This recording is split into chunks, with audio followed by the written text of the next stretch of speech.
Welcome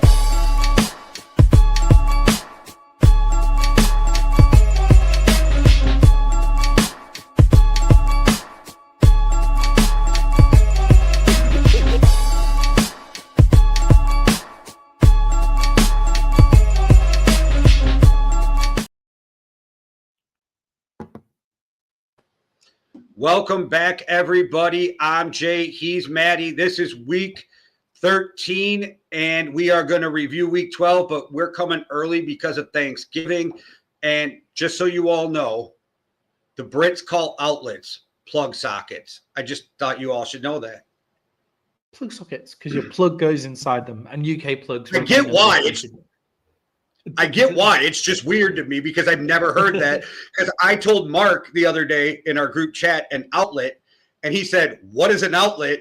And I'm like, "The thing you plug your TV into." And then he was like, "Oh, plug sockets." I was like, "Oh, okay." There, I learned something. The only time I've heard, so I know an outlet is an outlet in the States because I watch a lot of American TV, obviously. But the only time we use the word outlet is like outlet mall. So when you said it to me before we went on, I was like, oh, he's talking about the plugs. I needed to like change from outlet mall. But yes, and Jay, we also use outlet in the same way Shador Sanders used Isaiah Bond as an outlet and an awesome play. I see what you did. That was so good, bringing it back to the NFL. And we will be talking Shador Sanders in our Week 12 reactions. We'll also be talking about the Dallas Cowboys versus the Philadelphia Eagles in the worst sporting weekend of my life. Who would have thought that Dallas were going to be the people to bring me joy? And I went to bed at halftime. So yeah, you did. I even said that. I even said that Maddie went 0 dark 30 on us. And I told my wife, when the Cowboys started to come back, I said, if we don't hear from Maddie right now, he's sleeping, which is funny. Yep. But that was one of the most entertaining games of the season. I don't give a fuck who won. That game was so entertaining. Yeah, it was a great game. And to be honest, Jay, this week didn't look like it was going to throw up much. And it turned out like it was a great week 12.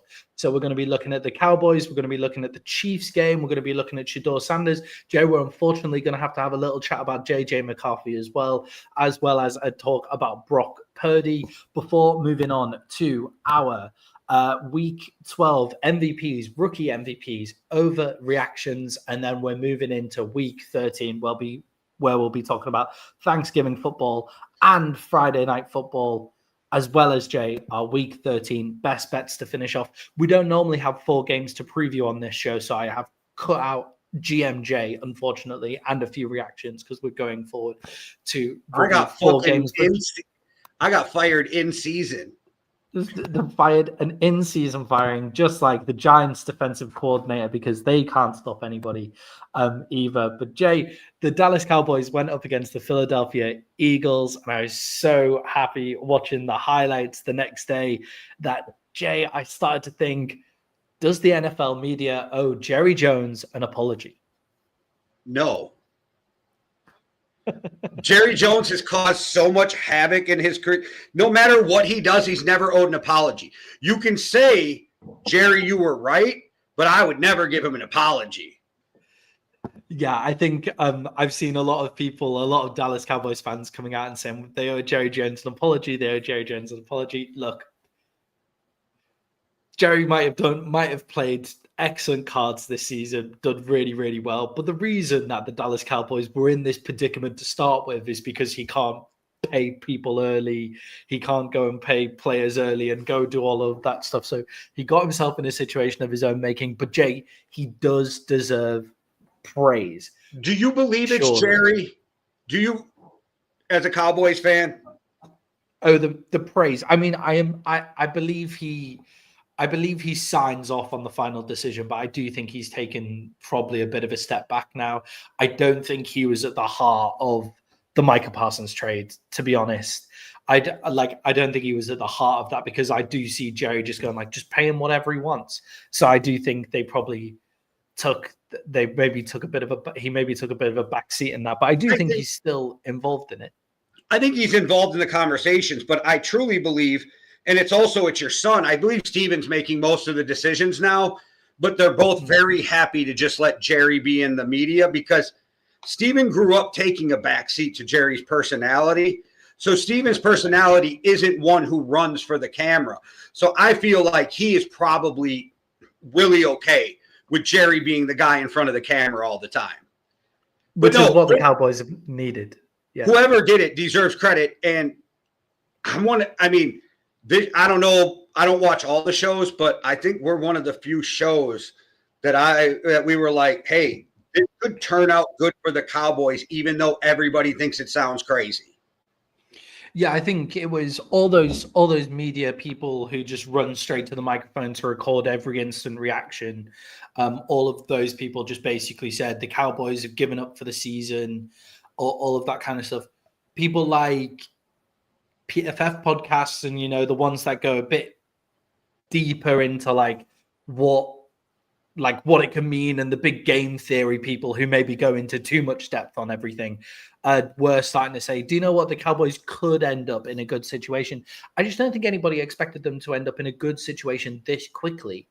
And I think me and you basically went, the Dallas Cowboys were never going to win this season. The Dallas Cowboys are going to win next season, and they've got themselves into that position to win next season. And that's what they've done by getting rid of Micah Parsons here, because the big question here, Jay, is, and the big thing that whoever did it deserves credit for, is not only did you do the Micah Parsons trade, but you also got George Pickens in the building for a 5th-round pick, an absolute steal of a 5th-round pick that people were talking about. He's going to be terrible in the building. He's going to be big problems and all of that kind of stuff. They can pay George Pickens now. This talk about a franchise tag, they don't need to do it. They can pay the guy because their defense is going to cost nothing because it's going to be all rookies next season. Yeah, and this is another reason why I think Jerry is taking a back seat. He publicly said, we can sign him tomorrow. I think he was telling Steven and the rest of the people in that front office, let me get my best KGB from Rounders. Pay that man his money. That is what he was saying to his own front office, bro. He was like, pay him before this is wrong. And this is not a shot at CeeDee Lamb. He is still great. George Pickens is better. Pay that motherfucker now. He's got elite athleticism, and his ball skills are out of this world. Yeah, he's incredible in this. I think this is actually a really big thorn in the side of the Steelers, and if they don't make it through this season, why maybe they should get different voices in the building. We've been talking about those coaches that have been there a long time and maybe not made it over, but they just saw George Pickens. Everybody was talking about George Pickens being a one-on-one 50-50 go ball, 50-50 route guy, and that's it. George Pickens is the perfect all-round wide receiver. He runs a great slant. He runs great routes entirely, and his hands are brilliant as well. The Cowboys have just put him in a creative offense. And when you were watching that game, you saw what a creative offense can look like as well. And they look great. And CD needs to just fix his drops in that game as well. And then they become the best wide receiver duo in the NFL. But Jay, sorry, go on. I was just going to say this season, best wide receiver in the NFL. That was it. Yeah, he's been incredible. Jackson Smith and Jigba maybe draws into the conversation there, but he's really good, but he doesn't have that athletic ability to just get up over the top of everybody, and the strength of George Pickens' hands is wild. Yeah, definitely. And I also think really, importantly, so we have the Dallas Cowboys. They make this trade for Micah Parsons. It basically allows us to have cap room, right? Basically, that's what it's for. But it also gives us some blocks to rebuild with. Micah Parsons does not make a difference in this season because it's not the issue. Like, the issue was not coming from the defensive end position. I would have maybe kept D-Law and what he's doing in Seattle. If you're letting go of Micah Parsons, that was maybe the guy to keep if you knew you were letting go of Micah Parsons. But they go away and they get these trades. They bring in George Pickens as well on a 5th-round pick, which is great work. And now they have 2 first-rounders, which obviously they always get a first-rounder. So they have 1 additional first-rounder. But they also have Quinyon Williams now. Who out of that? What I never got was the hate for this trade immediately out there. There was immediate hate. I think this is a bot, but I'm still putting that up. Cool. Sorry. There was immediate hate for that Quinyon Williams trade. There was immediate hate for it because you've got these guys and now you're mortgaging your future by giving it up. It's like, who were you going to get that was better than Quinyon Williams in a position that we can't draft? So they've got Quinyon Williams, Kenny Clark, and 2 first-rounders coming up for Micah Parsons. And their defense looks good. They now have the 3rd most pressures in the NFL since Quinyon Williams got there. And the Packers are going to have you drafting somewhere between 22 and 30. You're going to be – so it's not like this is some high draft pick that you're going to get. And you turn around, you get Clark and Williams. Like, what are we talking about? Like, right now, the only super weakness I see – and it's not super, but the big weakness I see is your secondary, and I would like to see another pass rusher, right? But – yeah. That shit you can now fix in the offseason, and you don't have to go get for corners. You don't have to go get Sauce Gardner, the most expensive guy. There's always really good mid-level guys that you can go get in free agency, and then you add in the draft, and your offense is already set. Like I said, maybe in the later rounds, like 3rd, 6th, I don't know, you go get another younger running back because you can never have too many running backs, but you're really good at running back this year too, whereas like last year we were questioning the shit out of the running back room. Yeah. I mean, do you remember the Delvin Cook jokes we were having? Like, this has been an ongoing thing. Like, so this has been an ongoing thing with the Cowboys. I think you guys are in a great position. Yeah, and it's a great position for next year. So it's people. I heard Nick Wright today saying about Jerry Jones. He was saying, like, if Jerry Jones doesn't make that trade, then not only, like, it's great that he's fixing his mistake, but they're only 10% likely to make it into the playoffs because they wouldn't have been any better with Micah Parsons on the team. Like, look, Micah Parsons doesn't make as much of a difference as they've got here, like, because they would have been run on. The offense wouldn't be on the field for most of the game. Like, that's basically where it is. So no, Jerry, like, it turns out it was the right thing to get rid of Micah Parsons. People can't understand that there doesn't have to be a loser. Yeah, exactly. I also wonder, Jay, if they saw what they saw from Overshone last year and what they saw from Donovan Ezeraku, who had another good game.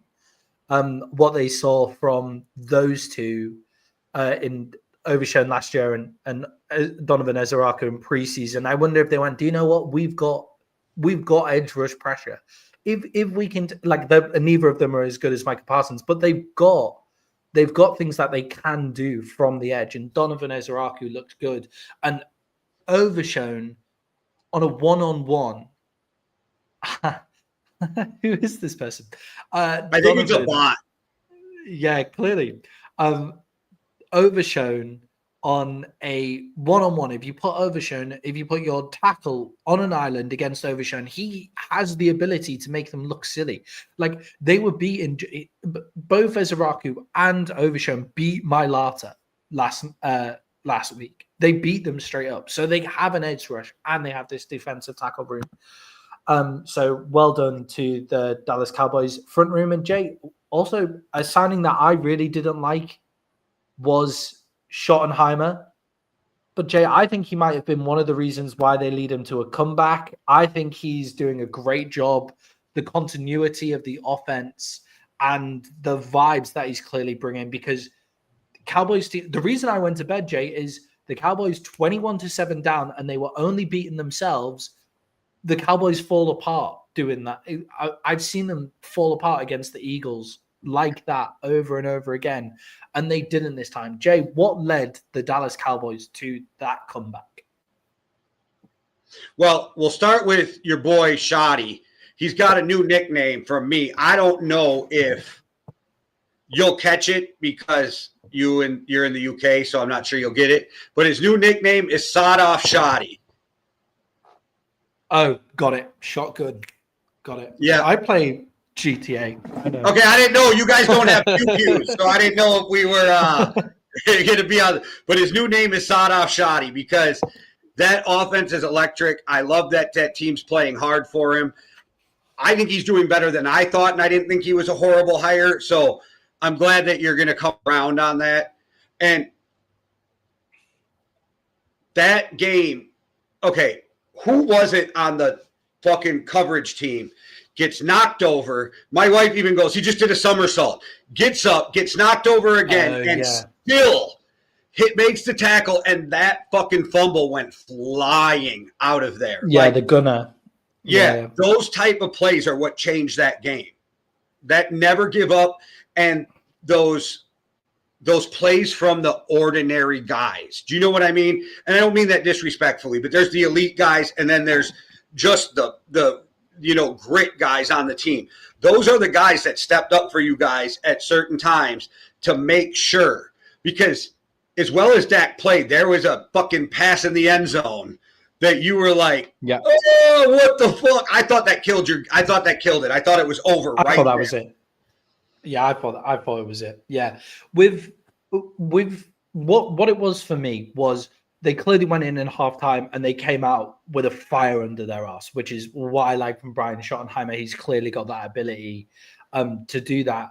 And like credit to Matt Eberflus because his defense came out and holds the Eagles to 0 points in the second half as well. They came out hard, ready to play. Third most pressures in the NFL since Quinyon Williams came in. So and Overshown's back as well. So they've clearly got something going, and they pressured. The Eagles had very little opportunity. But what I actually thought when I woke up and went through the game again, I went, do you know what? The Cowboys in that first half, the Eagles didn't beat the Cowboys. There was at no point where the Philadelphia Eagles were beating the Cowboys. The Cowboys were beating themselves constantly.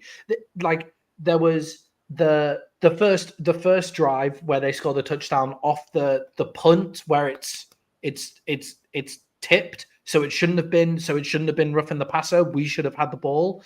Back when they scored their second touchdown, why don't they review that? Why aren't they reviewing that? Why isn't that done?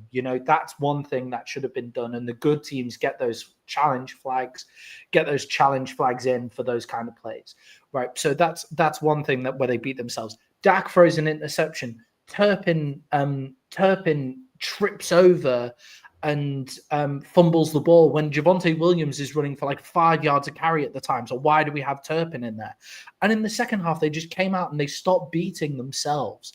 They stopped beating themselves, and they were better than the Philadelphia Eagles. They were better in both halves of football. They were better than the Philadelphia Eagles. They just needed to stop fucking beating themselves throughout that whole game.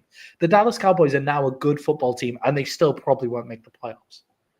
Oh, well, I messaged the group chat while you were sleeping, and I said both teams are trying to lose. Both teams were trying to lose at one point. Like the turnovers from the Eagles were ridiculous. Yeah. I think if either team would have played a clean game from the start, they win that game. Like that's really what I think. So I think that the Cowboys have shown great improvement. The Eagles are still the team we thought they were. That was a battle. Both teams shot themselves in the foot at times. But I liked what I saw from your defense. I just still have questions at times about your secondary. But again, that's something that can be fixed in the offseason. I don't know. I really like what's going on with the Cowboys and how they're moving with these assets that they got from Micah Parsons. And we're going to see the cap room come into play because I really believe they're going to re-sign George Pickens or you're fucking super dysfunctional. Like really, if you don't at this point. Yeah. He's definitely getting at least tagged, but how does George Pickens react when he's franchise tagged? And then tagging him just puts you in the same bad situation you were in with Dak and you were in with Micah. Yeah, same issue. The one thing where I really thought we weren't going to get anything from that game was when Brandon Aubrey missed a field goal. I was like, okay, it's just not my day at all. Because the England cricket team had just lost. My F1 guy got disqualified. My football team, European football team lost, my rugby team lost, and then Brandon Aubrey missed a field goal, and I was like, I'm just going to fucking bed. Like, there's this. Also, I lost in fantasy this week as well, so like, I was just like, no, I'm going. I helped you out. This isn't happening. Yeah, I saw. Thank you very much for that. You're welcome. Appreciate it. But yeah, you'd be tied right now. You'd be tied for second right now if I didn't do that. Just so you know. I know. I'm feeling good with a 1-game lead still. Jay, obviously the Philadelphia Eagles didn't score a single point in the second half. They really came out and struggled. They've been struggling all season on the offensive side of the ball to put a whole game together. Are we seeing the issues of the Philadelphia Eagles coordinator turnover with Kellen Moore leaving? No, that's what I'm glad you said that, because that is my argument with everybody. This isn't a Jalen Hurts thing. This is literally a fucking scheme thing right now. They are running some basic ass shit, and I'm like, okay, I'm no NFL player, and when I know what you're doing before the snap, it's ridiculous, okay? Like, that's the kind of shit that's going on. I will say, though, somebody watched our podcast and said, fuck Maddie, we are going to get A.J. Brown the ball. That's what they said. They said, fuck Maddie, we're going to get A.J. Brown the ball. But I think it's a scheme thing. Yeah, they got A.J. Brown the ball in those 15 scripted plays, and then he didn't really appear too much for the rest of the game once they went off script. Because I agree with you, Jay. I think it's a scheme thing. It reminds me of when we talk about the Pittsburgh Steelers with George Pickens. It's you have these great guys, and you're just asking them to run go routes and just be better. Like, there's no motion, and it's you look at the Dallas Cowboys on the offense, and there's guys moving everywhere. There's options. There's cross routes. Like, Dak has people to throw to. Dak Prescott isn't like Dak Prescott and Jalen Hurts for me, like, switch positions all the time, depending on the week, depending on the opposition they're going against. Like, they're around the same level for me. Dak Prescott and Jalen Hurts. Yeah, I mean, Dak's obviously been ridiculous, but it could be down to a scheme thing. Like, it is down to a scheme thing, I think. I think in terms of talent, they're kind of similar, and they're just running basic offense. Like, you saw the Dallas Cowboys, they get kind of Turpin in space. Like, the big play to score the touchdown before halftime was they got Turpin into space by like running a route that you don't usually see from a guy from the slot. They get Turpin into that space, and he makes the big play. CeeDee Lamb gets decently open. George Pickens, like, not only does he make great 50-50 plays, but a lot of the time George Pickens is just in open fucking space because of the scheme. And then you look on the Eagles side of the ball, and they have A.J. Brown and Devontae Smith, who are just as good. And they don't seem to ever be open. Like, they don't have the easy passes. It's not an easy way to play football. So I think it is a coordinator problem, Jay, in Philadelphia. And we said at the start of the season, look, they probably won't face this problem until later in the season because they'll get the hangover from last season's offense, but they don't get the adaptations that you get from Kellen Moore, especially on the offensive side of the ball. Okay. I really wanted to talk about that game because it obviously made me feel really good. But let's move on. The Kansas City Chiefs went up against the Philadelphia. No, they didn't. The Kansas City Chiefs went up against the Indianapolis Colts. No, they didn't. I love that. No, they didn't. The Kansas City Chiefs went up against the Indianapolis Colts, and they came out victors in overtime, 23 points to 20. Jay, was playoff Patrick Mahomes versus Daniel Jones just a complete mismatch? No, this was a great game, and it proved why both teams are elite. This does not change any of my thoughts on Indy. If anything, it strengthens it, right? So we saw Kansas City finally click, and they went down to the wire. Like, I don't know. That was a great game. I give everybody credit. I think this is what we are going to see in the playoffs. I think this is what people have to be excited for right now. Yeah, I think it's Patrick Mahomes is the Chiefs offense, right? And Daniel Jones is simply the conductor of the Colts offense. So when you look at their performances, it's everybody saying Daniel Jones starting to turn back into a pumpkin again because he only threw for 181 yards, 19 of 31 completion and 2 touchdowns. I think a lot of that was to do with actually in the fourth quarter, Steichen's play calling made it feel a bit scared. I'm not a It became really mathematician, one-dimensional. but isn't that still 60-some%? 19 of 31. Yeah, it's still 60-some%, but it's only 181 yards on. Yeah, but that's still against Spags' defense. I don't know. Yeah. I think people are all lost their mind, but go ahead. Sorry. I think also important to mention on a couple of those, it was a short field, like because of a turnover or a big special teams play as well. But and you have Jonathan Taylor, and you have a running quarterback.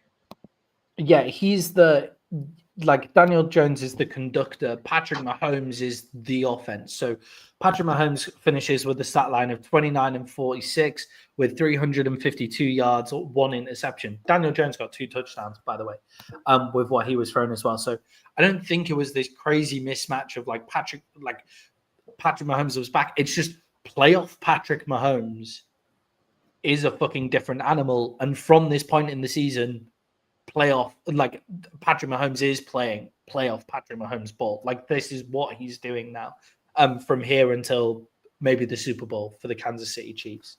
You never know. But Jay, obviously this looks like a very close game on paper, 23 points to 20, went to overtime. But when you look at the stats, why was the game actually this close? Because KC nearly doubled the amount of yards. They had 494 yards to 244 yards for the Indianapolis Colts. They had 91 total plays versus 50 total plays. And the crazy one, Jay, they had 42 minutes in terms of times of possession versus 25 minutes for the Indianapolis Colts. Why was this game this close? Why did it need overtime? Surely the Chiefs should have been putting that game to bed with a stat line like that. No, because the Colts defense is real. I don't think people realize, the Colts defense is for real. And Ward back coming off an injury. Sauce Gardner just getting used to this defense. I mean, there are some legit – I literally think – and I don't throw this around a lot. I literally believe the Colts are a Super Bowl contender. Yeah, and I think people will see 494 yards and go, well, they've been all over them. It was it's because the Colts, the Chiefs had to creep their way up the field. They couldn't actually, Patrick Mahomes just played great football and they had to just creep their way up the field. And you could see it in the time of possession stats. You can see it in the total play stats and you can see it in the yardage stats. They were just taking loads of underneath stuff. And Rashee Rice has a great game. Travis Kelce made some big plays. And Kareem Hunt went for 104 yards. Kareem Hunt was running so hard. He looked incredible for 104 yards as well. So what you had there was just a methodical Chiefs playoff style offense that they always bring out in the big games where they control the ball and they make it down the field. And then, Jay, I think on the other side of the ball, I think this is the first game where Shane Steichen made a misstep.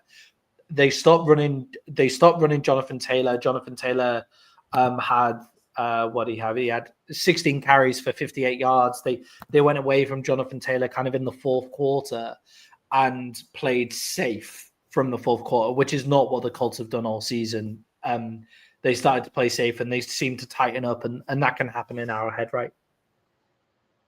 Yeah, I don't know. I walked away from that game and I watched that game and I was like, damn, that was a good fucking game. And I really was impressed with both teams. And I really felt okay, so the Colts defense is really good, but they're also not dumb. And they're the only way we get crushed by the Chiefs is if we let Patrick Mahomes get off with big plays, right? So they allowed some underneath stuff to make sure there wasn't a big play. Once it became time to lock down when they get up close to the 50, lock down, keep them from scoring touchdowns. I thought it was a great game. There's teams out there, and especially when they get hot, you're not going to stop Kansas City completely. So you just got to figure out how to contain them and score more points. That's where they fell short but I agree with you. You should have ran with Taylor more. And I think there was times where they should have been more aggressive, but I still think they played really well and they impressed me. And I see this playoff team who is good enough to make a run. Yeah, definitely. I think the Colts are definitely going to make a run. And I think the Chiefs probably make it to the playoffs now as well. They looked really good. in that game, despite it only being 23-20. Jay, talking about a player looking really, really good. Shedeur Sanders went up for the Cleveland Browns in his first start in NFL football. And Jay, he looked great. Like he looked pretty good. The Browns are exciting again. Well, if you listen to the idiots on TV, he didn't have a good stat line. Like, he didn't throw for a ton of yards. And, like, here's the thing. There were some plays in that game where I was like, he is playing big boy football. There was a time in the end of the third quarter where he is backed up on his own goal line, pressure in his face, calm as fuck, with touch, right over the top of that line to the open guy who takes off down for 30 yards or whatever it was, right? That's big boy football. Those screens that went off, that one that went for whatever amount, was it 60-yard touchdown or whatever? 66-yard touchdown to Dylan Sampson, yeah. It only works because it was a perfectly placed ball.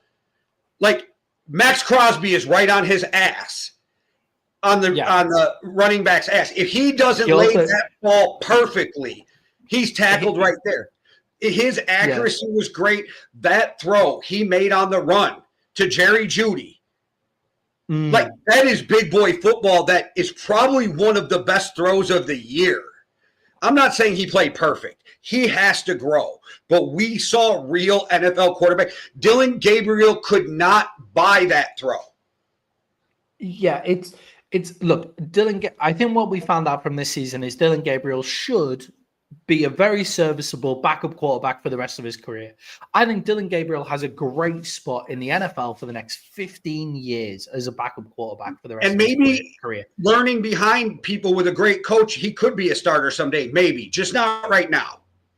Yeah, and I really do think that for Dylan Gabriel, he's shown enough to show me that he does exactly what the coach wants him to do. The ball's out on time. Like, it's just, he doesn't have it. He doesn't have it, right? And Shedeur Sanders has it. Now, whether it is fucking good enough, like, to be in the NFL, we'll find out. That's what we'll see. But you have to start Shedeur Sanders, which the Cleveland Browns have come out to say. And Jay, what's very strange is that the media have seemed to come out and slam Sanders and say it's a bad play because of that 66-yard screen. They're like, oh, because of that 66-yard screen, it inflates everything, right? It inflates everything. It's like, no. Like, yes, it's a great play and it's drawn up perfectly, but isn't that what you were saying that the problem with Shedeur Sanders is? Like, he can't play when the thing's drawn up perfectly and make that play. But what actually happens is he nearly fucks up that play because he has some weird hop, skip, and a jump that he ends up doing. Like, he nearly fumbles the ball. Max Crosby nearly takes his fucking head off, and he still makes the throw and he gets it in there. Like, it's a good play. It's a play that should have been a lot easier than he made it, but he made the play, and you get exciting stuff on the end of it. And look, Shedeur Sanders might not be their quarterback for the next 10 years. But at least he's exciting while you're finding out, right? That's a big thing for me. I'd rather be shit and exciting. I think you got a good shot of him being your quarterback for the next 10 years because the shit we saw was he was accurate. Again, that running back gets tackled instantly right there if he doesn't make a perfect throw.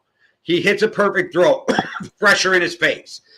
Also, you said it even last week. He's got to stop running backwards. Guess what he did? Stayed right in the fucking pocket the whole game. Like, imagine this kid, and he said it and people got mad. I think he was right, and I don't think there was a problem with him saying it. Imagine me with a full off season. That's what he said. Yeah, I don't love it because I'm just like, just don't say it. But if that's what you need to do to be like your But they're asking the questions. Yeah, like, what are you supposed to say? Next question? Like, you can't do that, right? And he is so soft-spoken. The fact that they take him the way he does when he speaks makes me feel like they're really projecting a lot of Deion's personality onto this kid, and it's unfair. I do think he could have said something more like, we don't know what I would have looked like without a full off season. Like, we don't know because it didn't happen, and I'm just focusing on the next game. I'm focusing on getting prepared for the next game, right? That's the perfect answer that the coach wants you to give, right? That's a boomer answer. Well, that's what they want. That's what the organization wants you to give. But if that's not who Shador Sanders is, I'm fine with it. Like if it's what makes him who he is, and look, he comes out with confidence. It would be very easy to be told you're going to be the like. Tell him, Amy. If you're Let him know. Exactly. It's okay as well if you're going to be told to be like. It would be very easy to say you're going to be a top 10 draft pick, and then you come out in the 5th round, right? It would be very easy to crumble after that. Like, I don't know how mentally strong you have to be to come out and that's a fact too. To come out and be an absolute fucking baller after that, right? Like, to come out and act that way. He comes out with a swagger that clearly the Browns locker room loves, because that's the other big point here. Yes. That's the other big point. He has the locker room for the Cleveland Browns. They like Shador Sanders. They want Shador Sanders. So Myles Garrett popped off the fucking bench and got excited. That's what you need from Myles Garrett, right? Because sadly, Myles Garrett is so good. He's buried on a team where someday he's probably going to break Strahan's record, and they're going to be like, oh, yeah, he did that, because they're not a good team. Now, he's excited because he made a financial decision, let's be real, to stay in Cleveland, which I'm not mad at him because they backed the Brinks truck up to him. But to be fair to him as well, he's having an all-time season after getting the Brinks trip backed up to him as well. Like, to be very fair. Right, no, but he could have went to a contender is my point. Exactly. So he might end his career without a Super Bowl because he chose the money, but I'm not mad at him because that's generational wealth. Like, I get it.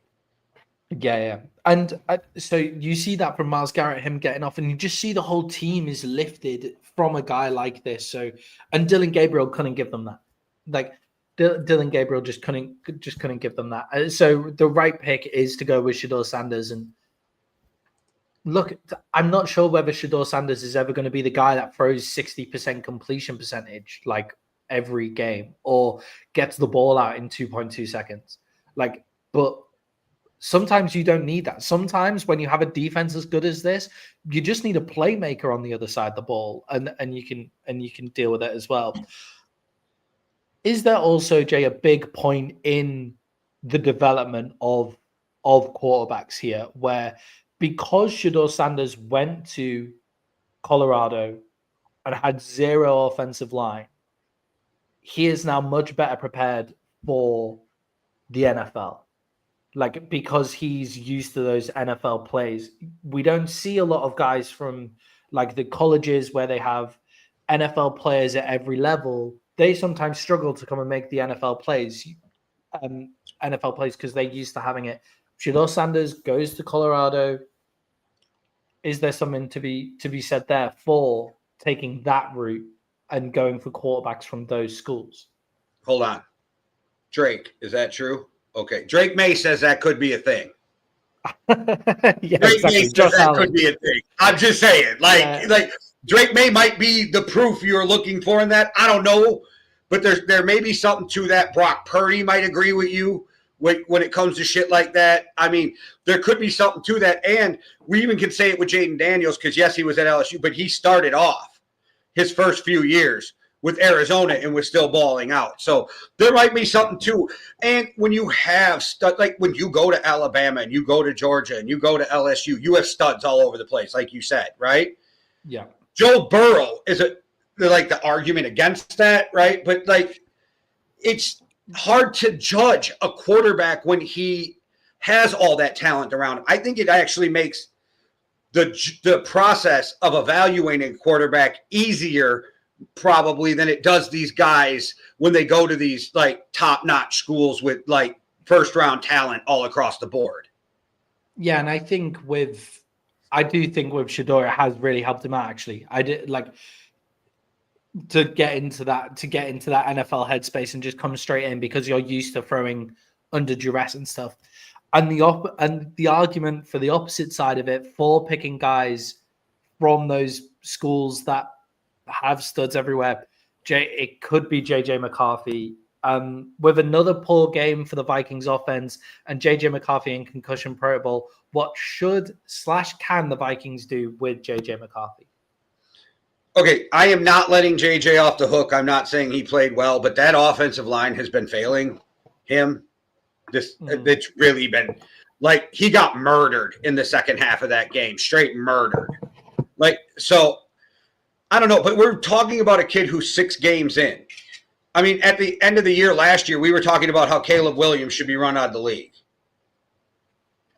Yeah, exactly. I'm just saying we're 6 games in, but here's the thing, honest to God truth. I think there is a good shot on Sunday you see the Vikings' future quarterback. Max Brosner, right? I was telling you in the offseason about how excited they were in Minnesota about this kid. And then he plays brilliantly in the preseason. I get his preseason. I get it. But we're going to see a kid who comes in, who's very accurate, who will do all the right things. And I predict something around 250 yards, 2 touchdowns, and an interception. That's what I'm predicting for that game, something like that. Jay, what do you think with JJ McCarthy, though? What do you think from what you've seen from him this season? Because we both liked him going into the season. I drafted him in fantasy. I think he feels under duress before the snap even happens. And I think that's something he just needs snaps to get under. I think I see a guy that's too amped up or nervous or excited or whatever you want to call it. But I feel like his brain is still moving too fast. And he just needs reps because the game needs to slow down for him. Because when he is just in a normal offense, he seems to be too rushed. When it's that 2-minute hurry up, you got to have it. It seems like he calms down because he doesn't have to think. So I feel like that it's just the game hasn't slowed down for him. Things are still moving too fast. He hasn't had much experience. People keep thinking because we're over halfway through his second season that he has all this experience, but that was literally his 6th start. Yeah, and I do wonder if it's like it is quite difficult coming from a school like Michigan where you're not he wasn't asked to drop back all the time. He had a really solid offensive line. That making that then adjustment to the NFL does then come a bit slower. I still think we've seen enough big playability from JJ McCarthy. Like some of the throws that you see from him just make me go, yeah, you should be in the NFL. You're good enough to be in the NFL. If this was last year, nobody would be talking this shit. That's the thing. Yeah, but he's not an injury, so nobody's going to give him the chance now to develop. He's under, I don't think from the Vikings, but I feel like from the outside, he's under more pressure than he should be. Yeah, and I think you also have the whole story of Sam Darnold in the background going on as well. Like, should the Vikings have let Sam Darnold go for JJ McCarthy? Like, Sam Darnold played so well there. He's playing well in Seattle. Like, is this the right thing to do? So you have a lot of that. I was just wondering, Jay. I was going to voice note you about it on my way to teaching today, but then I looked down at my phone and I didn't have very much charge, and I still needed to buy my train ticket. About Mendoza though, because if say the Vikings are drafting in the top 10 and Mendoza falls to you there, and I think it is a good spot for a guy like Mendoza to go. And look, you don't see any improvement from JJ McCarthy. Like, he gets another injury, this concussions a lot, or you see no improvement on the training field. Do you think they're tempted into Mendoza? I think Kawasi's the type of guy that he thinks if it'll help fix a problem, he'll do it. And I don't think he's afraid of moving off from draft picks. We've seen that already. I mean, we see it with Lewis Cine. He just was like, okay, we got to move. He moved off almost his whole first draft, right? Like, I think he's a guy that isn't caught up in the how I look, like, let's just win type guy, which I like about him. We can argue some of his draft picks, but I like how he's built the team for the most part, except for that first draft. We can all go and argue that. But I think if they think it will, but also I really think come at Sunday night, people are going to be like questioning who should start next week. I'm excited to watch Bros, man. Now that you've hyped him up, I'm excited to. Also, let's remember he was a mature senior. He's one of those guys who took that COVID year and went to Minnesota and had that great season with Minnesota. So, like, he's older than McCarthy. So he's had more or he's had more college experience, and he's had to throw 40 times a game before. So I don't know. I'm not saying that he should take the job, but I think if McCarthy does not work out, I think they may have already have their future quarterback in the building. Yeah, it's a rough first game, obviously, against Seattle and that Seattle defense, but we'll see how it goes. And Jay, finally on our little quarterback roundup here, because the games that they played in weren't actually huge stories. It was actually just the quarterback play were the big stories from this game. And I like when I'm doing my questions, I like to not just have it about the quarterbacks, but this week it seemed right. Brock Purdy made his return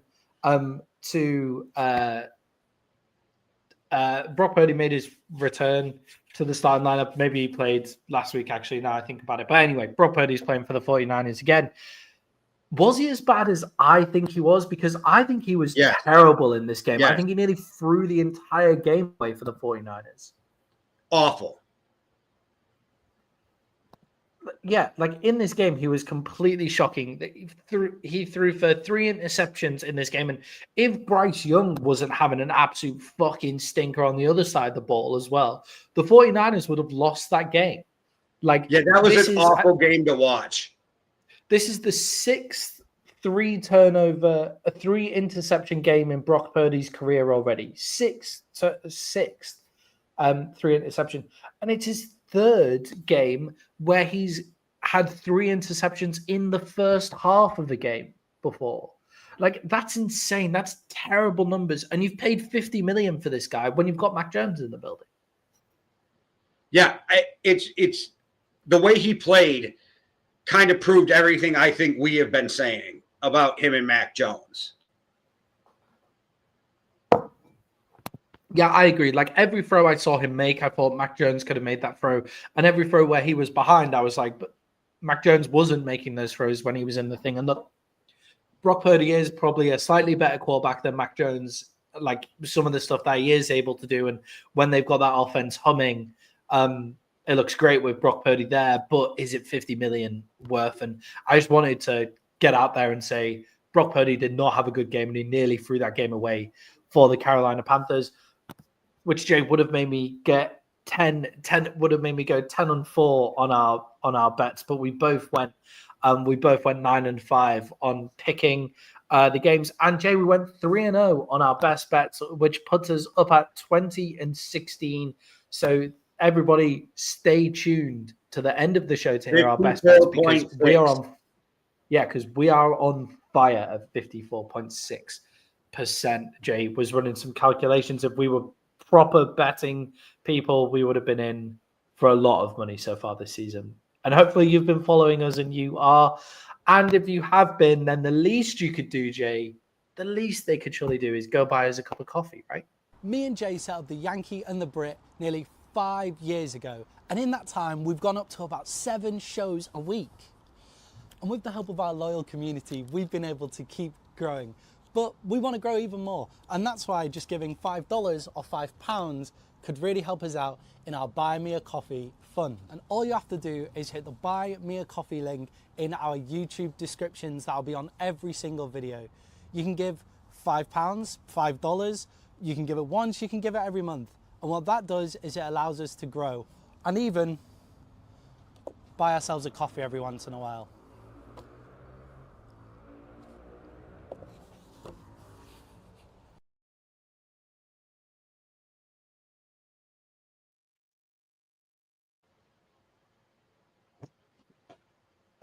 Parvy PKXD is really going to hate that ad.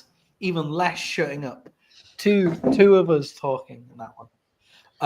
But yes, guys, you can go to the description below this video to support us, or you can scan the QR code. Any support is massively, massively appreciated.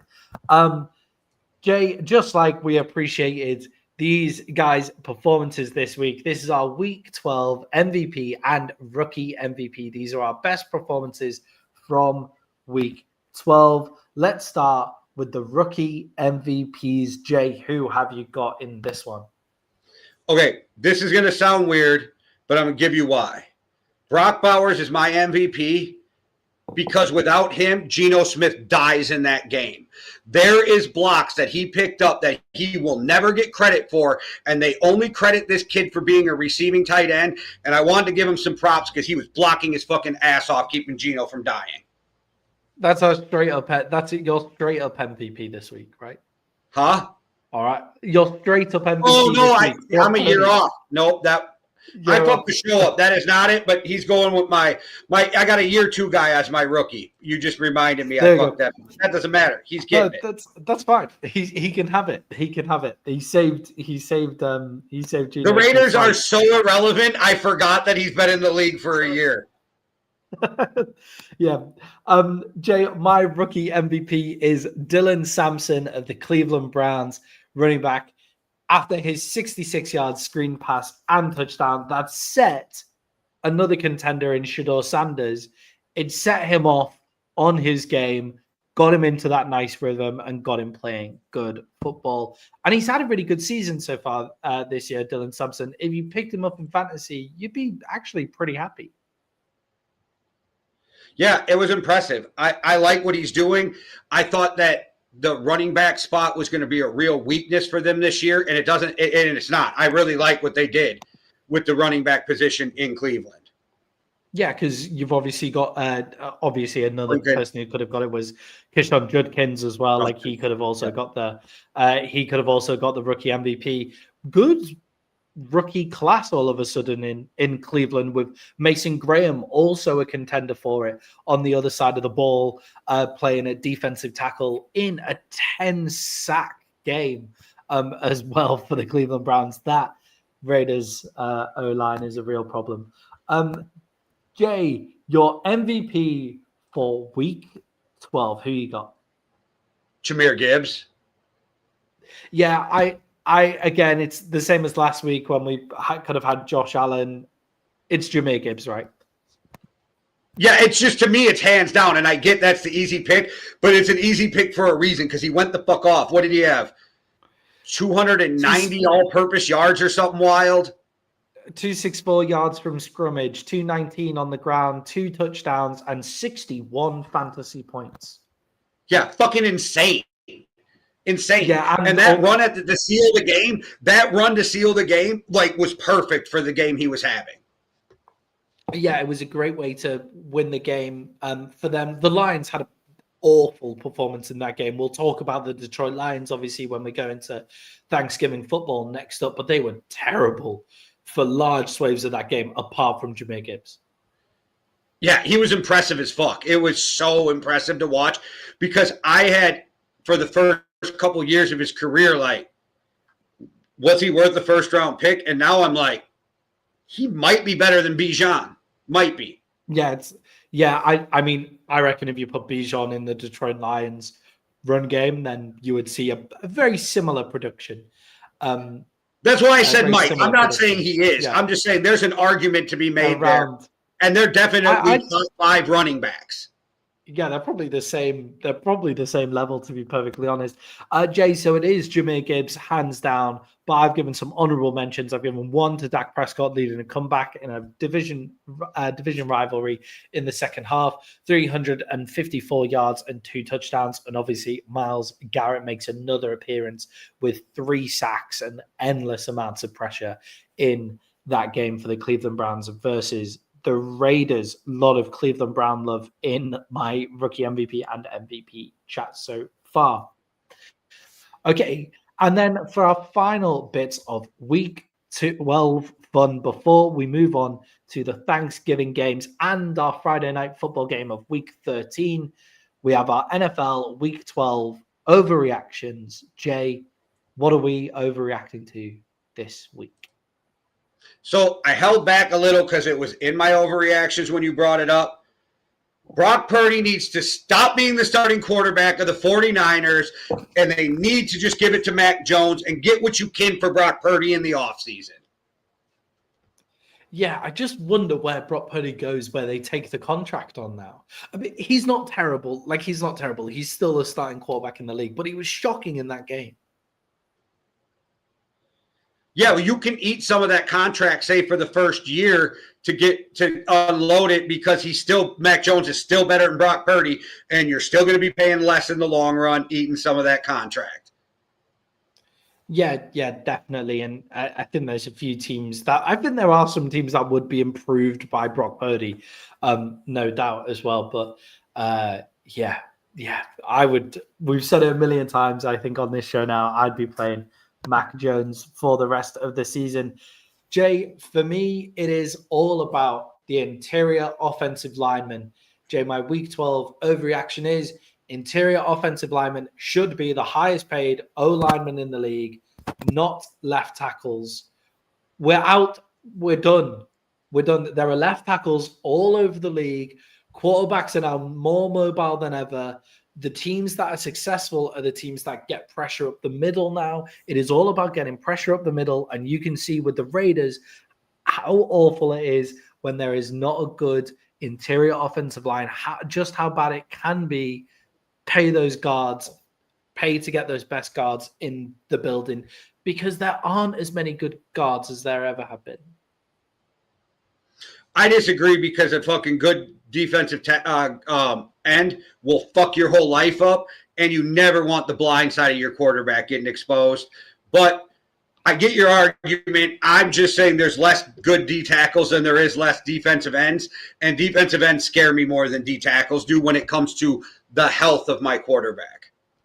Yeah, I just think I think we've seen now, it's like the Dallas Cowboys go out and fix their D tackle spot. The Eagles basically win a Super Bowl from their D tackle spot. Like those guys who, like the Patriots completely have changed their defense by bringing Milton into that D tackle spot and paying all of that money. Like teams are going big at D tackle now because they know actually the best way to fuck up a quarterback's life is pressure up the middle. And the guard class has never been weaker than it currently is in the NFL. And in the draft as well, there's just not as many guards. Greg Zabel is the best guard that's been drafted, and he's played tackle at college and moved inside.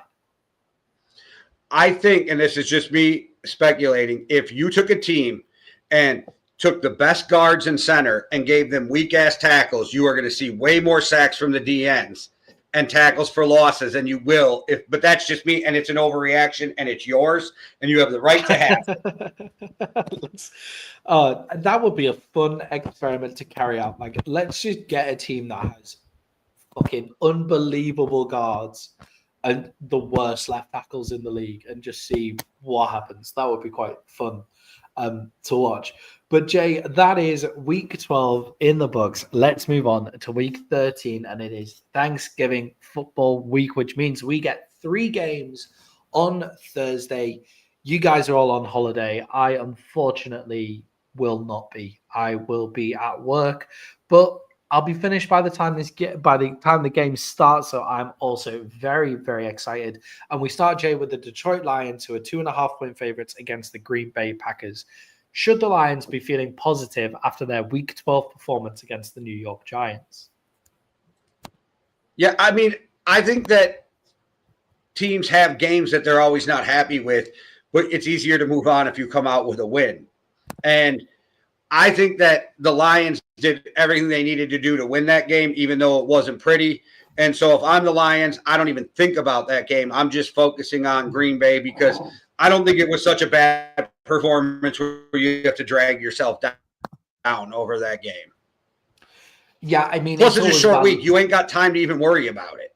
Yeah, because it's always about moving on to the next game, right? Like, you've got to move on to the next game. You can't just, like, you can't focus too much on the past games. I just think they didn't look good for huge parts of that game until Jahmyr Gibbs started taking off. Jay, I think actually the big story from that was Jameis Winston is genuinely one of the most electric quarterbacks to watch. Like, you don't know what's going to happen with Jameis Winston at all. Like, Jameis Winston could throw a pick, could throw one of the worst picks you've ever seen, for one of the best touchdowns you've ever seen, and you just happened to come up against Jameis Winston when he decided to go fucking off and become the second coming of Brett Favre. Like, I would kind of move on from it pretty quickly, but I do think there is a lot to work on for the Lions, and their offensive consistency still isn't looking great. But, get the game in the books.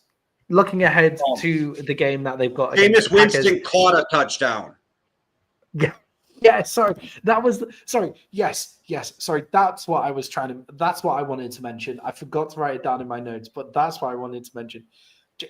The Lions had such a weird game that Jameis Winston, it wasn't only like a nice quarterback catch where the quarterback's completely open.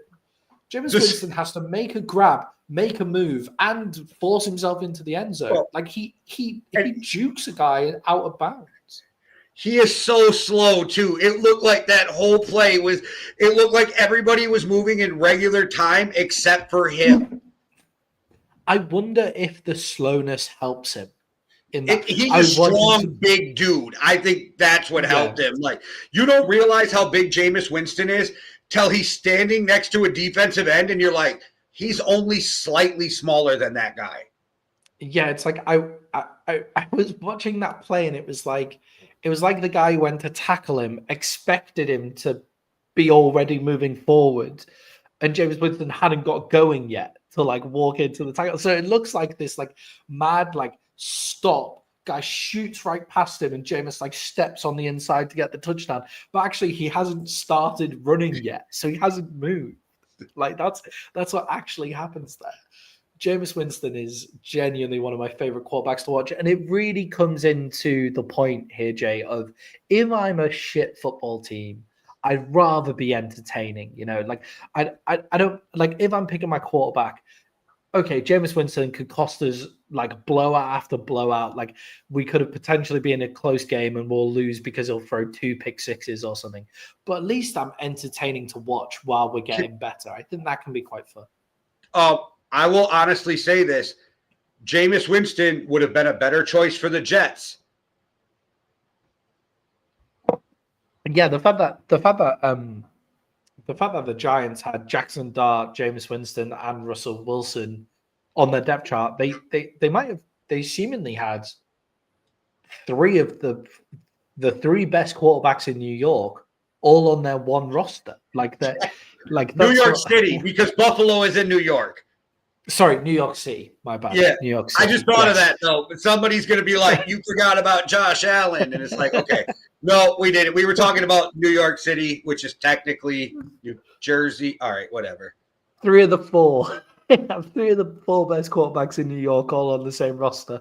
But yes, Jay, moving on to the Detroit Lions going up against the Green Bay Packers. Can the Green Bay Packers deal with Detroit's run game? Because Jahmyr Gibbs just was completely electric. I think that the Packers are going to have their hand full because they always have their hands full with the Lions. And the Lions just have electric players if you can get the ball in their hands. Gibbs, Williamson, Jameis Williams.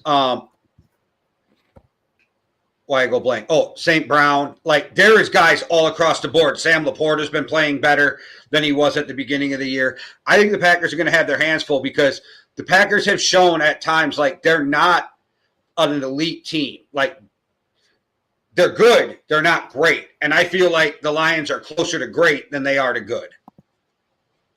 Yeah, and I think with the Lions as well, I think they have started to stumble. Like their offense is not as consistent as we would have wanted it to be, but they do just have those explosive plays from their outside run game. The kind of things that stops Micah Parsons getting off the edges quickly. The kind of plays that really. These were the type of teams that the Cowboys just really struggled against. If you have a good outside run game, they're the games where the Cowboys were really fucked. When Micah Parsons was on the team as well. So I could see the Lions targeting that again and going for that again and really, really trying to make the most of the aggressive nature of Micah Parsons on the edge, trying to use that against Micah Parsons, actually. Jay, on the other side of the ball, can the Detroit Lions handle Jordan Love? He looked all right against the Vikings. The Lions defense just got torched by Jameis Winston. What can they do with Jordan Love? Yeah, well, the Lions defense are just going to be okay. They're not going to be great, right? They're going to be okay, and they're going to have to outscore people. But I really think that Aiden Hutchinson will create pressure. I think they'll get some pressure from the defense. Also, when it comes down to any close game, I think a safe bet is, like, if you're going back and forth, I think the Lions are better than the Packers. But if you're even thinking it's close, which team has a better quarterback? And I think it's hands down Jared Goff. Yeah, I agree with you as well. And I do think that the Lions actually, their defensive front is pretty good. And again, Jordan Love is one of the worst quarterbacks under pressure in the NFL. Like, just going back to our show on Sunday, he's 33rd and 30 out of the 34 quarterbacks in the NFL against heavy pressure. He's really inaccurate. He just has a couple of big plays every now and again that makes him look great under pressure off that back foot throw. But his throwing percentage is bottom 5 in the NFL under pressure as well. So if they can get the pressure, if Aiden Hutchinson can get to them, I mean, they fucking proved me wrong against the Vikings. I was really on it for the Vikings in that game. But, you know, if Aiden Hutchinson can get to him, if they can get that pressure, then I do think that the Lions might genuinely run away with this one because of how they can control the ball. And also, Jay, the Lions in a dome is a completely different animal to the Lions when they're outside. Like, the Lions are as a dome team, a fast-track dome team, and Jared Goff becomes immediately better once you put the dome on. They're so much better there as well. And look, that could make Green Bay really struggle too. No, I agree. And that's why I'm going Jared Goff. Jared Goff. I mean, think about that. The Lions don't even have their own chant. That is their chant. They literally chant Jared Goff's name. But give me the Lions minus, what is it, 3? 2.5. 2.5, even better. Give me the Lions. Yeah, I'm taking the Lions at minus 2.5 on this one as well. Jay, moving on to the game of Thanksgiving. This game is going to have 40 million people watching it probably. The Dallas Cowboys are going up against the Kansas City Chiefs. The Chiefs are 3.5-point favorites in AT&T Stadium. Jay, we've already spoken about that, but will the Dallas Cowboys defensive front continue to get pressure up the middle against the Chiefs? Yeah, I don't know if they get the Patrick Mahomes bunch, but they are definitely going to fuck up that run game. They are definitely going to make Kansas City one-dimensional. Patrick Mahomes at times is a fucking magician. And he even has this innate way. I don't know how many there is, but I swear there's at least 10 plays this year where he gets sacked, but it's not a sack because he figures out how to fall over the yard line, like the line of scrimmage. He figures out a way to get a half a yard over the line of scrimmage.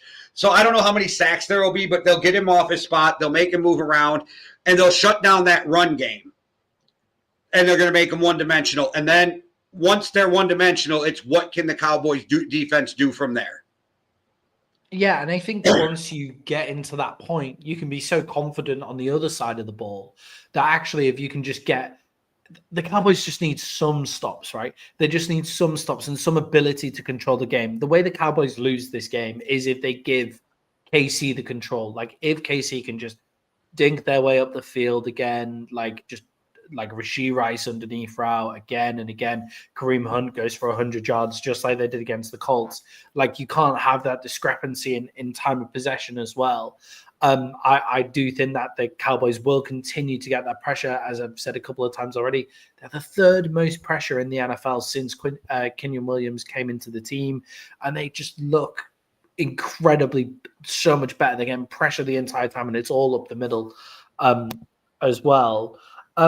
Jay, with the Dallas Cowboys having what we've described as the best wide receiver duo in the league, as long as CeeDee Lamb can get his hands sorted out and get catching it. CeeDee Lamb, by the way, we didn't mention this. CeeDee Lamb dropped like 3 of the easiest catches you've ever seen, and then he caught the most difficult one. Like, he made that flip around in the air in tight coverage, getting his arse down before going out of bounds, makes an amazing catch.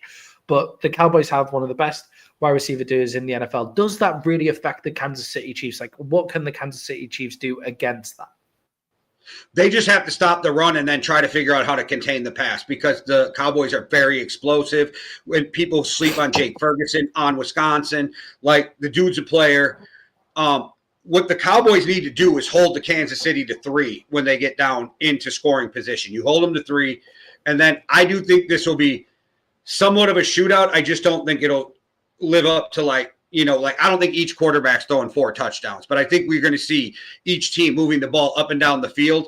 I think Kansas City has to focus on your run and try to contain the pass, because I don't think you can shut down that pass game. And if you put too much emphasis on shutting down the pass game, then I think you open up that run game, which is shown if the run game gets going, there's nothing you can do with the Cowboys offense. The Dallas Cowboys want to beat you with the run.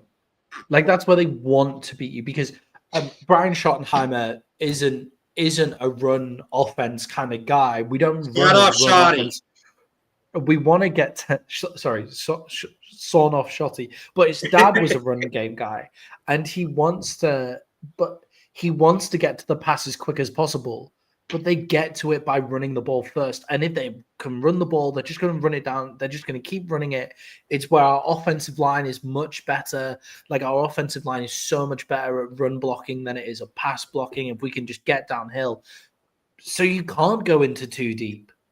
You can't just go too deep and just bracket both Pickens and CD, but not only because Jake Ferguson is actually where Dak Prescott goes in big third down plays. On a big third down play, Dak Prescott goes to Jake Ferguson. Jake Ferguson is Dak Prescott's first red zone target as well. You can't just bracket them that way. You've got to go up the middle. So yes, I agree. And look, they've got fucking Chris Jones, so he could easily stop the run game by himself. So we're not saying it's going to be easy. Jay, is playoff Mahomes returning to Texas and getting the win? Well, I'll tell you like this. Give me the Cowboys plus the 3.5, because I already think they're going to win this game. Maddie's going to leave happy on Thanksgiving. The Cowboys and Lions live for Thanksgiving games. This is their thing. They get to play them at home because they have volunteered when nobody wanted to do it for years. These two teams volunteered and earned the right to play these games at home. They live for these games. It used to be a joke watching the Lions on Thanksgiving. Now they get up because they have a good team. I think both these teams get the win. Give me the Cowboys plus the 3.5. If you're giving me the Dallas Cowboys this season, the best offense in the league with a serviceable defense now, if you're giving me it at home in a dome on a fast track against a Chiefs team that have been a bit up and down, you're giving me 3.5 points. Jay, give me the Dallas Cowboys as well. How about that? It's Thanksgiving. On Thanksgiving. It is Thanksgiving. Yes, I think that matters. Get the Salvation Army buckets out and get Javonte Williams diving in one, because this is the best run game that we've had and the best offense that we've had since Zeke Elliott was running the ball out the backfield. And I mean prime Zeke Elliott, not Cowboy Zeke Elliott. Yeah, well, don't get me started on the Salvation Army, so let's just move on. Yeah, I know. I don't love them. Sorry, no, doesn't matter. Jay, the Baltimore Ravens are going up against the Cincinnati Bengals. The Bengals are 7-point favorites. No, the Ravens are 7-point favorites. My bad. The Ravens are 7-point favorites in this game. It seems like it's going to be the return of Joe Burrow, with Joe Burrow posting online he's back. That seems like it's going to be all the noise coming out seems to be Joe Burrow is returning on Thanksgiving. And Jay, are the Bengals stupid for bringing out Joe Burrow in this game? I guess they're mathematically still have a shot at the playoffs, so I kind of but I don't like it. I hate you just let him rest the year, because you need to rebuild that offensive line before you bring him back. But a guy like Joe Burrow ain't trying to hear that shit. And let's be honest, when you're Joe Burrow or a guy of that level, if you tell the team I'm playing this year, you're playing this year. They don't really have a choice. People act like the coaches make these decisions. You're not telling Dak Prescott no. You're not telling Josh Allen no. There are certain guys at a certain level. You're not telling Justin Jefferson no. You're not telling Jamar Chase no. There's guys that have earned a certain level where they decide. So I think Joe Burrow's coming back no matter what, but I agree with you. I don't think it's a good idea, but I don't think you can stop it. Yeah, and I think, look, is it on a short week against a division rival with your shitty offensive line? Is that the recipe to bring Joe Burrow back into? I've been with the analogy for the past 2 weeks now. It's like having this really nice Ferrari and driving it in the worst conditions you can possibly find. This is like taking your really lovely Ferrari and just dropping it in the fucking sea to me. I don't get it. I don't understand why they have Joe Burrow out at all. I understand that it's Joe Burrow making the decision, but it's up to them to put him on the 53-man active roster at the end of the day. And if it's the best for your organization, it's the best for your organization. And it could piss Joe Burrow off, fine. Like, it could piss him off. You're like, okay, whatever. You can play next week. That's my point. I would wrap him up for the season on a short week against a division rival. Is this where we want to go? Is this what we want to do? I'm amazed that he's coming out and playing. Like, fair play to Joe Burrow, obviously. Like, prime athlete, go out and play, coming off loads of injuries and stuff. Fair play. But I'm amazed that this is happening. And with that, Jay, can Joe Burrow and Jamar Chase take advantage of this Ravens defense? Because in seasons past, this is really not a defense you would want to be bringing in your star quarterback who's just coming off an injury. But this season, they've not been as good. And Jamar Chase is coming back after his spitting suspension as well. Can they make a difference in this one? Yeah, and I think Joe Burrow's the kind of guy who's going to spread the ball around too, right? So you're going to see the ball be spread around. You double team Jamar Chase, he's going to kill you on the other side. He doesn't have a problem hitting his tight ends, his running backs, T. Higgins, whoever, you know. So, like, I think that's a guy who can make it look better. And Joe Flacco has played pretty good for Cincinnati. And I think a lot of Cincinnati's problems is their defense, not so much. I mean, their offense hasn't been great, but like, I think it's their defense. And if you bring Joe Burrow back right now, I mean, like, how many points does he have to score to win a game, right? Luckily, you're going up against the Ravens, who have been disappointing us all year. So maybe you only have to get to like 28 in this game, but that's still asking a lot of any quarterback every week to get you 30 points a game and to have any chance of winning. I mean, most teams that get to 30, they're winning, right? Good teams. You're the Cincinnati, you can get to 30 and still lose by 12. Yeah, and I mentioned it. I mentioned it last week, but the DVOA stats show, so that's defense adjusted value over average.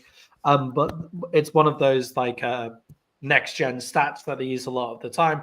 The Cincinnati Bengals are legitimately, according to those stats, the worst NFL defense of all time.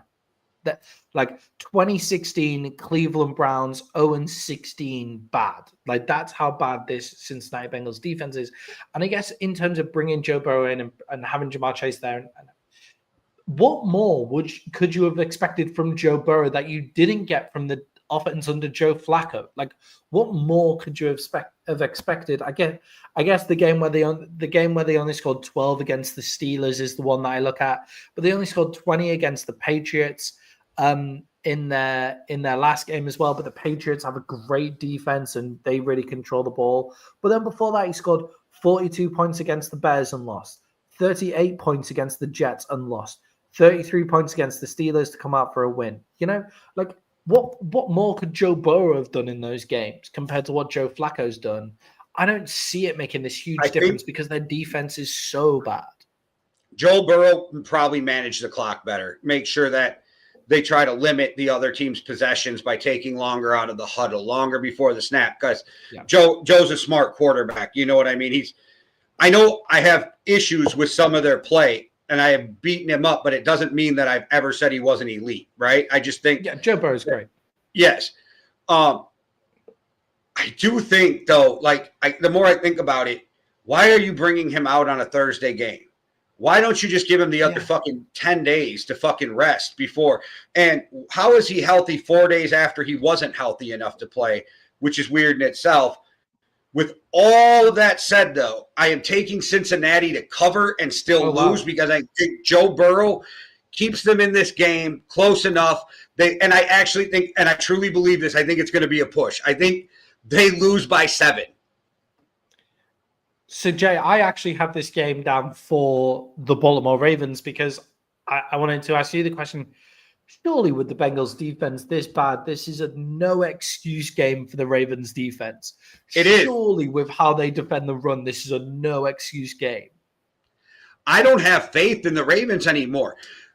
Even with Derrick Henry, like he's at moments he's Derrick Henry, but he's not Derrick Henry anymore, play in and play out. I don't love their offense. Their defense is no longer the Ravens defense. I think a lot of times when it comes to fans, they're giving credit on past history. And that's not what we're seeing from the Ravens this year. And that's part of the reason I'm taking the Bengals is I don't think the Ravens are a team that are a legitimate contender. I think if they make the playoffs, they're getting bounced one and done. Yeah, I just look at it and go, the Bengals defense has been so bad, especially bad against the run. I agree. But I just think there's no way that they're not going to completely break it off. I do think that Lamar Jackson, and this isn't just for fantasy points for me, but whenever you see the Ravens offense playing well, they're getting the ball to Zay Flowers. Like, I really do think just a bit of standing in the pocket, hitting an easy route because Zay Flowers is getting a lot of underneath stuff and they're just not hitting him at all. Like, they're not looking to go there. Like, I do just think just air it out to Zay Flowers a little bit and then it opens up the run. It opens up just everything. And Zay Flowers on yak yardage is incredible. So I do think that they should be having that a little more. And Jay, against Cincinnati, it should be there. It should be available for you to do. So give me the Ravens in this one. I also think, Jay, back to Joe Burrow early last season, coming off his injury. Joe Burrow, 4 touchdowns. All right. The Ravens defense has improved slightly, but not enough. I just think Joe Burrow's going to come out on fire. I think Jamar Chase is coming out on fire. And I think whenever those two come out on fire, everybody else on that offense is going to be excited. And I think the return of Joe Burrow gives that defense just enough spark to keep them from getting blown out. And I think it becomes a close game. But I think it's something like 38-45. Like, I really think it's something like that, 30-37, something wild. Yeah, that would. Yeah, I mean that could be the most fun game of the most fun in terms of back and forth. Don't bet this game. That's what I would say to everybody out there. Yeah, definitely do not bet this game. Jay, game that you may be interested in, Ben, is Friday Night Football on week 13. We have the Philadelphia Eagles going up against the Chicago Bears. The Bears are 7-point up. Geez, what am I doing? The Eagles are 7-point favorites in this game. So Philadelphia Eagles versus the Chicago Bears. The Eagles are 7-point favorites in this game. Jay, how do you think Caleb Williams will play up against his toughest defensive test so far this year? I think Caleb Williams has played great football all year, but nobody's giving him any credit because they're all saying that he hasn't really played anyone yet. I think he's played great football since week 5, but that's nitpicking, right? Okay. Beyond that, I'm excited about another Black Friday game. I'm excited about the NFL under Friday Night Lights, clear eyes, full hearts, can't lose. Anybody who watched that series knows that reference. So I'm excited for it. I think Caleb Williams will be fine against this team. I don't think he's going to set the records, but I think he'll be fine because I think that Ben Johnson will put him in good positions to succeed. I think Caleb Williams is trusting the system finally. I think Caleb Williams is trusting Ben Johnson. And I think he's finally, and this sounds shitty, I don't think he wanted to be in Chicago last year. And I still think he wasn't over the fact he got drafted by Chicago. And I don't think he wanted to go there. And I think now he wants to be there. I think he's excited to be there. I think that's a big thing with him that has changed. And I think him and Ben Johnson have figured it out. And I think it has a lot to do with Ben Johnson learning Caleb and adjusting his system to him. I think he'll play fine. And I think the Bears have enough talent on that team to help him out. I think Swift has, for the first time, not ran soft. Like his whole career, I have beat him up for being soft. And I think this year, he has actually at times put his head down and played tough football, which I think is huge for them too. I like their defense. I like what the Bears are doing, even though I hate the Bears. I mean, you get that. But I like what the Bears are doing, and I'm really impressed with them right now. And I'm not there yet that they're a Super Bowl contender, but I don't want to see them in the playoffs if I'm one of these teams. It's got to be difficult for Swift as well as a vet to not run hard when you're playing opposite Manungai, right? Because Manungai is an absolute fucking barrel. Like he's a sledgehammer. If he had the same personality as Cam Scatterboo, we would be talking about him in the same way that we were speaking about Cam Scatterboo, as well. But obviously, Cam Scatterboo is clearly injured, so injured that he's making appearances at the. Will people stop beating him up for this? He can't make it worse right? without having fun. I don't think you are, but like he's really got beat up for this and had to address it. I'm like, can we stop these athletes who love football, and we know this guy loves football? They don't put their future at risk. He's also the kind of personality that we're desperate for in this. Like, as the league gets more and more professional, guys like Cam Scatterboo are exactly what we need. You know, that Pat McAfee style guy in the league who's just a fucking nut job that we all love. And those kind of things. And he's Gronk. In New York. Yeah, he's a Gronk, like, yes. Yeah, and you need to also be that kind of way to handle New York, right? Like if you're going to play, that's been the problem that the Giants have had, that the Jets have had for a while. They don't have those personalities that can actually handle in New York, and Jackson Dart and Cam Scatterboo are those guys. And Carmen Nungai is definitely a great running back to go against Swift, and Swift is definitely improving as well. On Caleb Williams, though, I do think that Caleb Williams is improving in the system. I just think that also they've come to terms with who Caleb Williams is. Like Caleb Williams gives them the big playability in the Ben Johnson system that Jared Goff could never give it. But also on top of that, he doesn't get the same consistency out of it in the same kind of pass completion percentages that Jared Goff's going to give him. So you need to have a few of those like bigger plays in there to make up for the fact that you're not getting that completion percentage all the time. And Caleb Williams, I think, can get up to being a 60% completion guy. He just needs to take those underneath routes. He needs to stop looking for the big play all the time. But this season, just take the rough with the smooth. He doesn't need to be at 60% every game because he has that big play ability. I think he has the talent to be a 70% guy at some point, the 68, 70. Yeah. I just think it's going to take a couple years because that's in him. And they're going to, I mean, we watched Jared Goff with LA was a completely different quarterback, right? Like when he was with the Rams, completely different. And then we've seen his growth. I think that, again, he's only in his second year and people were writing him off last year. We still have to be patient with him. Because he's still a young quarterback. I'm not saying you aren't, but I'm just saying in general. Yeah. And so I think people got to be careful about deeming guys busts ahead of time or things like that, because I think Caleb Williams is proving that. I don't know if he should have been the first overall pick still. We can argue that because I think Drake May has proven.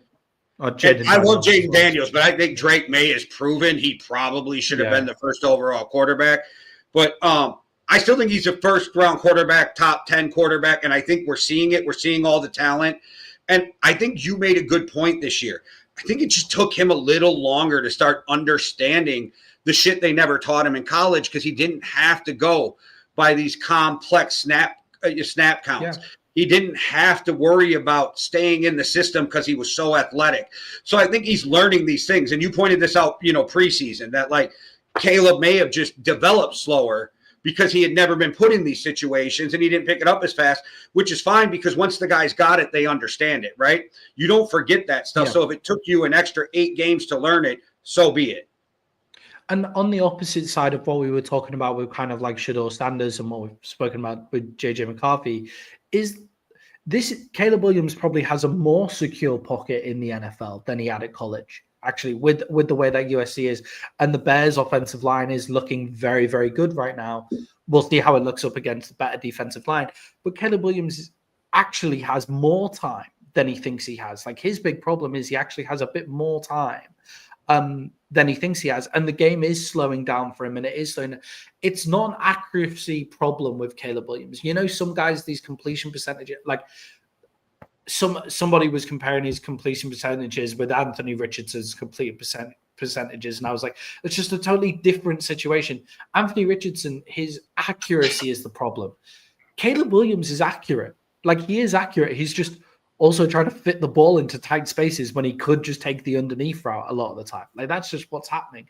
And you do learn that. When people say you can't teach accuracy, yeah, but you can learn a system and get better in the system. And I don't think he should ever be the regularly 70% guy, because I think you take away what makes Caleb Williams if you do that.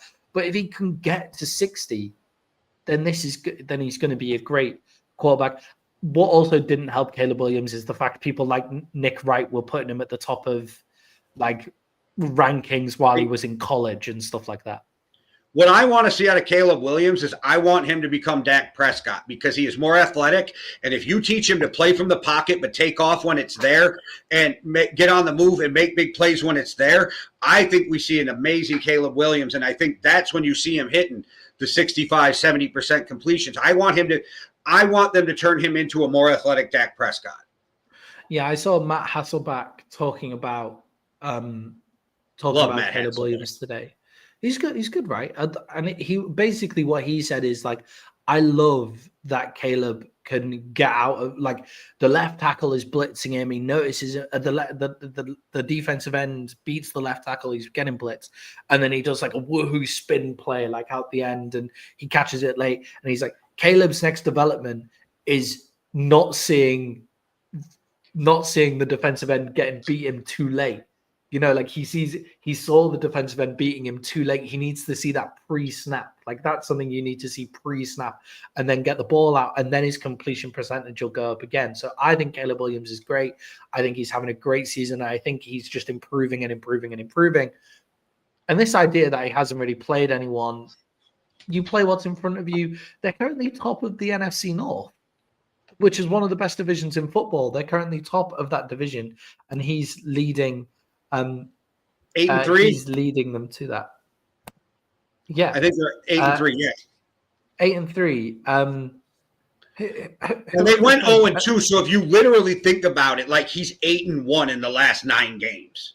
Yeah, and they lost their games against the Vikings and they got smacked by the Lions, but and the Ravens.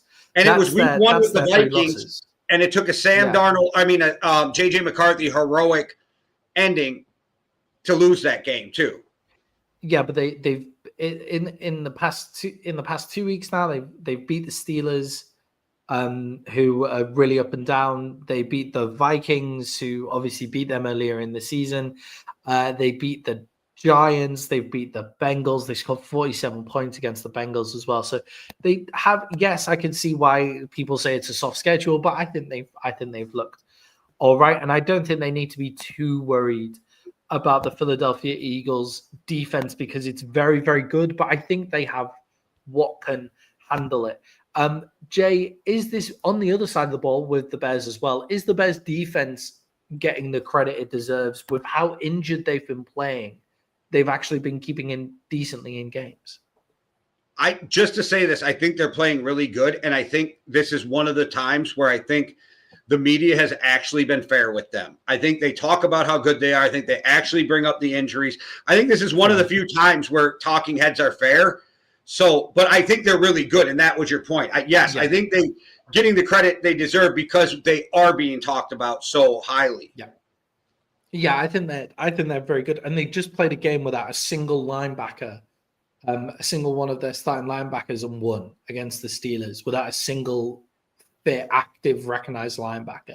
Right, like that's a pretty impressive game against the Steelers to go out and win. In that game as well. So I think the Steelers can call. I think the Bears are built to cause problems on the defensive side of the ball and on the offensive side of the ball. Jay, can the Eagles offense get production across the whole game? And also, Jay, what's wrong with their run game this season? Yeah, I don't know. It is weird with their run game because you expect with Saquon Barkley and that offensive line them to be getting more production. Again, I think it's scheme. I just think their whole offensive scheme is wrong. And I can't put a finger on exactly what it is, except it's very basic. And other teams can win with very basic, though. So I don't know what's going on and why this isn't working. And now I sat back this week and I'm like, maybe this is different this year. Maybe the noise in the locker room is finally coming to a point where it's happened for so many years that it is becoming a problem, because we have talked about how this is just a yearly thing with them. But I don't know if, like, maybe they just don't like each other. I don't know what's going on. I do get the vibe that they don't actually like each other. Like, I do get the vibe that they don't actually like Jalen Hurts.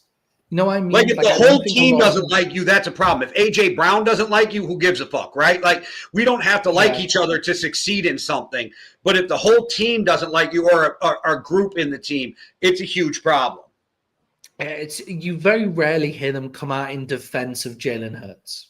You know, that's what I've noticed over the past couple of weeks. And like, they're obviously not slagging off Jalen Hurts, but they very rarely come in.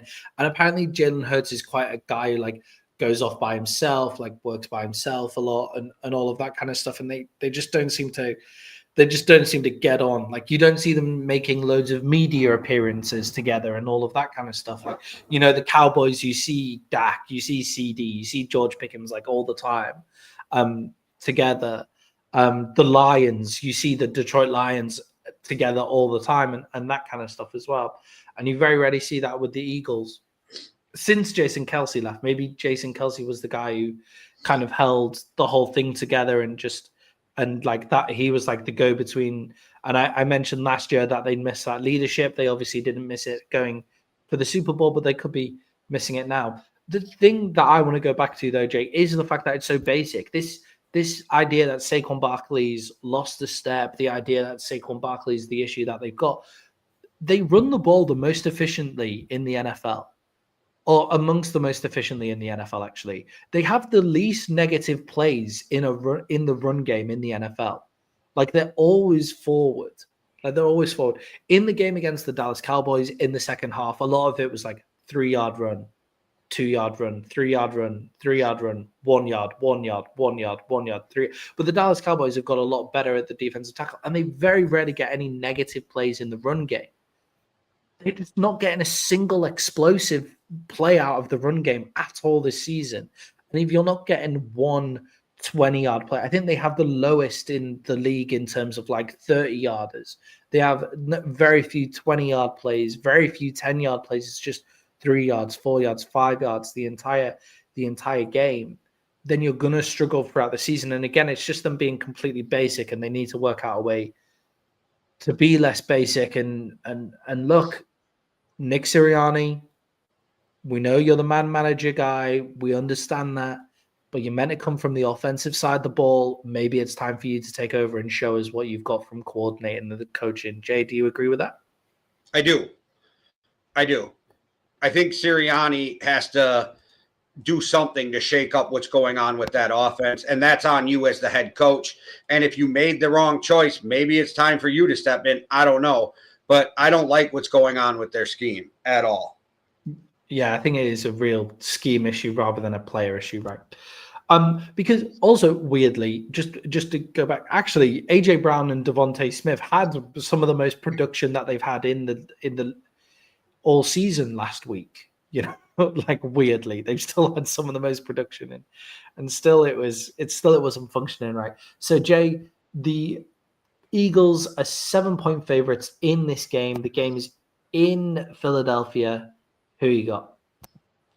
Give me the Bears -7. I think they keep it close, and I actually think they have a shot at winning this game. I still think the Eagles win, but I think the Bears have a shot at winning this game, so I'll take the points. I actually really do see the Bears winning this game. I do think they match up really well. And the Bears play one-score games. That's what they've been playing all season. And they've been winning those one-score games as well. When I saw this line, Jay, I thought, yeah, that's too big for me with the way that the Eagles are playing. With the way that the Eagles play and the way that the Bears play, that's too big for me. Give me the Bears. And with that, Jay, we are moving on to our best bets. And I'm going to start off by saying the Chicago Bears at +7 against the Philadelphia Eagles are one of my best bets of the week. And with that, we'll move on to your best bets this week.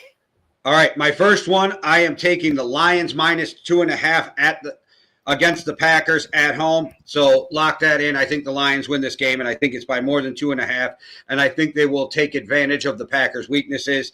And I think because the Packers, again, don't have a number one receiver, it comes to bite them in the ass at some point. Mm-hmm.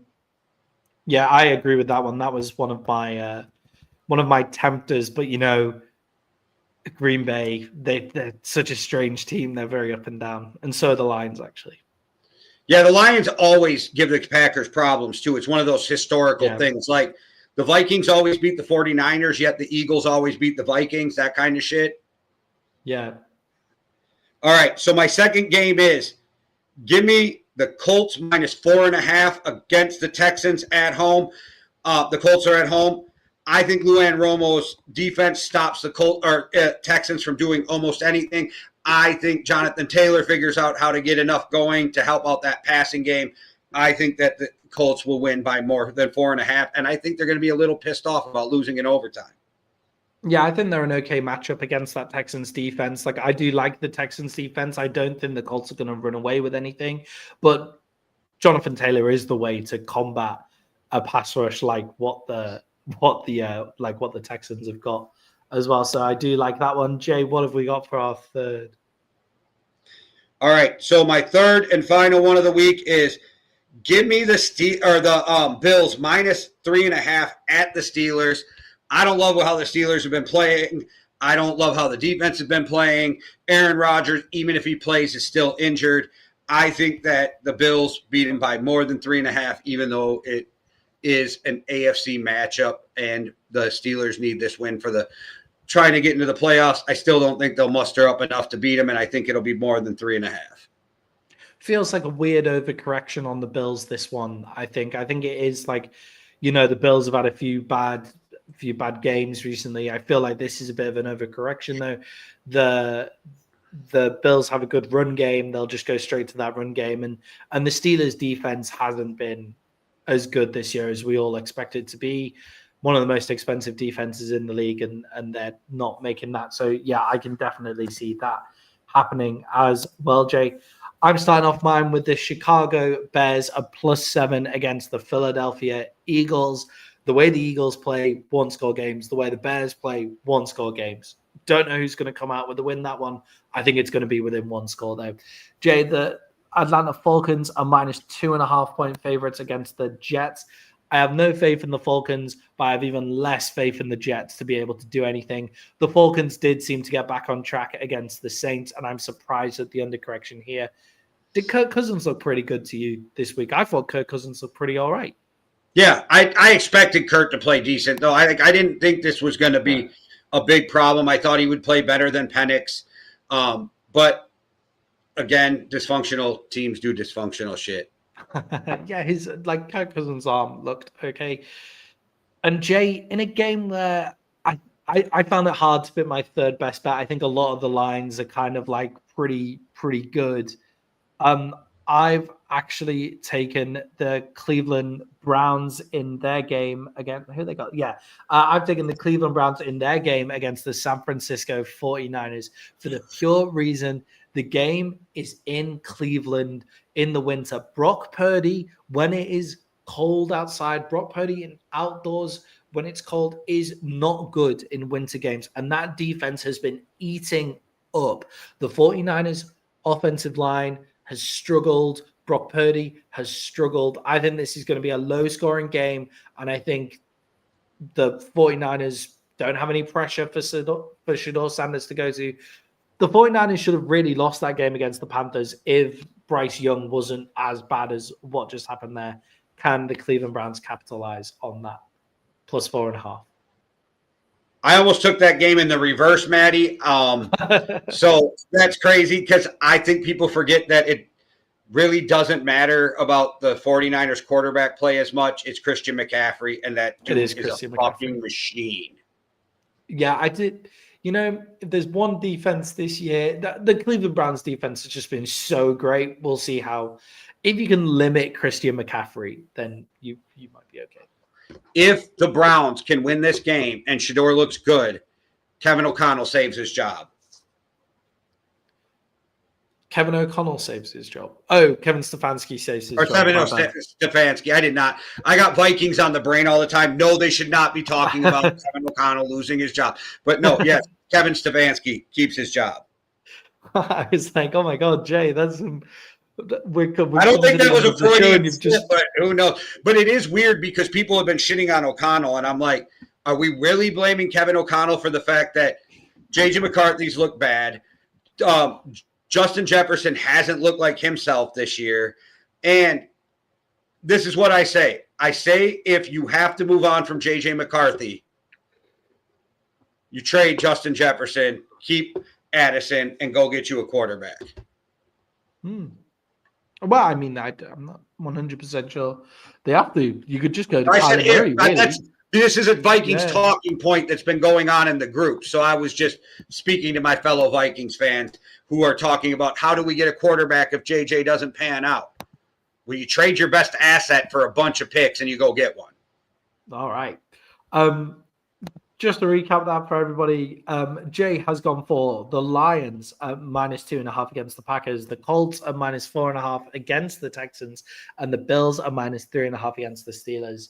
I'm Bears at +7 against the Eagles. I am Falcons at -2.5 against the Jets. And I am Browns at +4.5 against the 49ers.